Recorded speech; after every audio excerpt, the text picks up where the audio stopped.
Winnie the Pooh, Piglets' Nightlights. It was twilight in the 100-acre wood when Winnie the Pooh knocked on Piglet's door. "Ready for our campout, Piglet?" Pooh called. Piglet opened the door and looked around anxiously. "Are you really quite sure about this, Pooh?" he asked. "It's getting awfully dark out there, and it's so light and cozy in here. Maybe we could just camp out in my living room." "That would be a camp in, not a camp out," Pooh said. He reminded Piglet that their friends would be going too. Pooh helped Piglet get ready. He stuffed acorn muffins into Piglet's backpack, while Piglet packed his favorite blanket and teddy bear. "I have the feeling I'm forgetting something," Piglet said. "Well, let's see," Pooh said. "We have honey." He patted the sticky honey pot in his pack. "And we have plenty of muffins. What else could we possibly need for our campout?" As Pooh and Piglet walked toward the campsite, it got darker and darker. Piglet got more and more frightened. "What's that?" he said, pointing to a scary-looking shape in the trees. "I'm not certain, Piglet," Pooh said nervously. "Maybe if we close our eyes, it will go away." He and Piglet shut their eyes and stood very still. "Hello, down there!" called a voice from above. Pooh and Piglet both jumped, startled. All they could see were two eyes. "Why, it's me, Al," the voice said. "I thought you two might need help finding the others." "Oh, thank you, Al," Piglet said. When the friends reached the campsite, it was completely dark. Pooh bumped into Rabbit, who was struggling to put up the tent. "Well, don't just stand there," Rabbit said. "I need all the help I can get." "Did I hear someone say help?" Tigger called, bouncing into the clearing. "Have no fear, Tigger's here, with illuminagination," he said proudly, holding up a lantern. "Oh, and you brought a light too," cried Piglet, peeking out from under the hood of his jacket. "Thank goodness.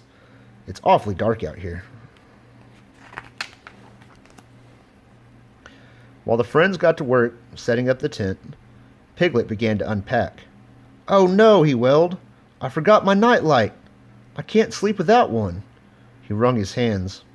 "What am I going to do?" "Don't worry, buddy boy," Tigger said. "You can use my lantern as a nightlight." Just then, the lantern flickered out.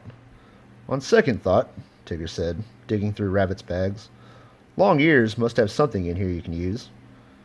Tigger pulled out a kite, a flower pot, and kitchen pans. Finally, he spotted a flashlight. Tigger tried to turn it on, but nothing happened. At that moment, there was a crash in the nearby bushes. "Look who we found!" Pooh exclaimed.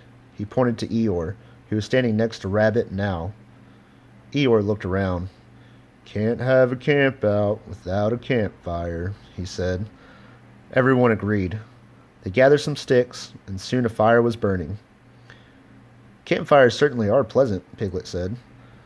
"They do a fantalicious job cooking marshmallows, too," Tigger cried, wrestling with a particularly gooey marshmallow.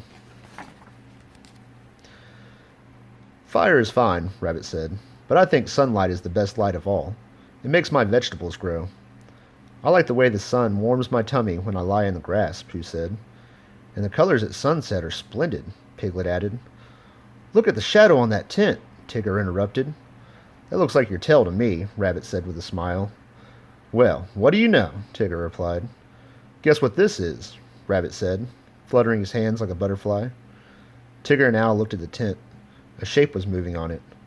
"Why, it's a shadow puppet," Owl declared. The friends played shadow puppets until bedtime. Then almost everyone went to bed. Piglet wouldn't leave the light of the fire. Pooh decided to keep him company. After a short while, the fire began to fade. "Maybe we should go to sleep now, Piglet," Pooh said, yawning. "I can't sleep without a nightlight, Pooh," Piglet replied. Pooh tapped his forehead to wake up any ideas that might be there. "Think, think, think," he said. Looking up at the night sky, Pooh thought of something. "The stars are nightlights, Piglet," he said, pointing up at the sparkling stars. Just then a firefly landed right between Pooh's eyes. Crossing his eyes to see it, Pooh tumbled off the log he was sitting on. "And so are the fireflies," he added. Piglet looked around. There are nightlights everywhere, he cried. Piglet pointed to the moon. Look how bright the moon is tonight, he said. It's even brighter than my own nightlight. I feel much better. Do you think you might be able to sleep now, Piglet? Pooh asked his friend with a huge yawn. Piglet? But Piglet didn't answer. He was already fast asleep. The end.